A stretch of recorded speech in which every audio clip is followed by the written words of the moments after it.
The Taupō weekend was a fantastic one to watch. Join me in this video as I talk about the Taupō 440 weekend for the Supercar series and a couple of things that stood out for me as a first season watching Supercars.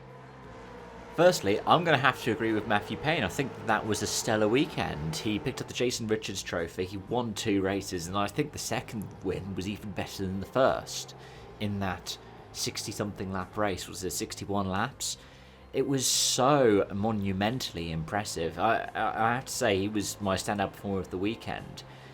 If you're somebody who's new to the channel, I decided for 2025 to do the strangest decision of handing out driver ratings for every race that I watch, which means I handed out 3 ratings for Taupō. And so far this year, it's meant that with all the races I've watched, I've handed out nearly 2,040 scores for 785 drivers. And yeah, the performance was so good that it put Matthew Payne at the top of the people in the Supercar series. Just from that one weekend. I mean, he had a decent start to the season in Sydney, but Melbourne wasn't particularly standout, but this at Taupō, it most certainly was.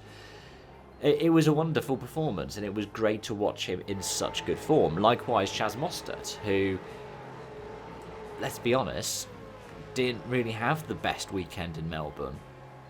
I came into watching Taupō having just watched the Race of Champions, which, funnily enough, happened before the Melbourne Super Sprint weekend. But, yeah, Race 1 wasn't particularly great, but Race 2 and Race 3 were really good for him. And likewise, Race 3 was really good for Cameron Hill, who was somebody who was a standout performer in Melbourne himself. It's nice to be able to see different drivers going up to the front, different drivers battling for wins and battling for good finishing positions. It's good to see some drivers turning their fortunes around as well. I mean, one of the things that was a big narrative in that final race was the 2 AAA cars who qualified way down the order. Brock Feeney had a massive charge through. Will Brown did alright, but Brock Feeney was the standout of those 2 in race 3 because he qualified way down towards P20 and climbed up at the same time that someone like Di Pasquale ended up dropping way down the order. Had a really good race 1, and then race 3 just didn't really happen for him.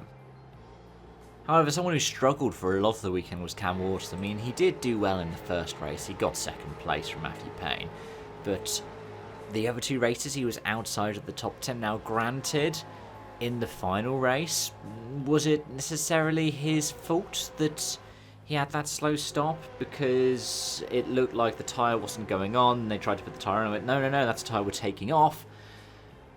I don't know. But his qualifying wasn't particularly great for either of those races. And yeah, there may have been incidents, but it's those kinds of things that can derail a championship bid. I know that this time around they're doing what they're doing. They're doing the playoffs, aren't they? I don't know how well that's going to go, but it might be something that ends up being Cam Waters' saviour if he ends up with more issues like this. I want to take a time to talk about the SuperView scheme, because I watched the races through that, and it was really nice to be able to do, because one of the things that's cool about Supercars is I don't know too many other people who watch it. So I could wake up Saturday at 10 or 11 o'clock in the morning, and I could watch the first 2 races and not have it spoiled for me, which was absolutely wonderful. F1, I got a news alert that spoiled the result for me, and it wasn't even from an F1 app, it was from BBC Sport.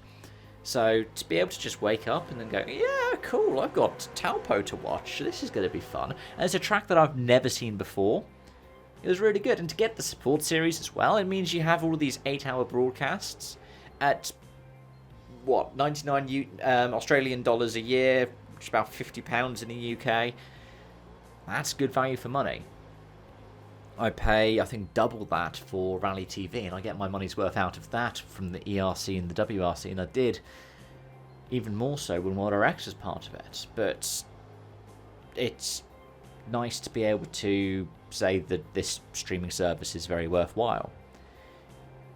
I'm hoping that I might be able to, at some point this year, make a similar kind of contrast with the BTCC, though the difference is the BTCC will be for free. So, I don't know. Would the Supercars series get more viewers if they put it out for free? Probably.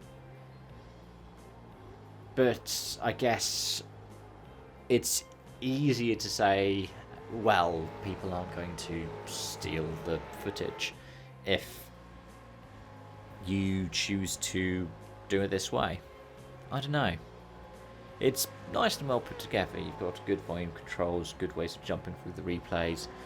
Just be nice to be able to have a jump forward and jump back button, and potentially being able to put chapters in there. So it's like, okay, I just want to watch quali, or I just want to watch the race.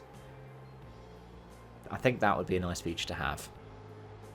But those are just my thoughts. Let me know yours in the comment section down below. Thank you so much for watching, folks, and until next time, it's bye for now.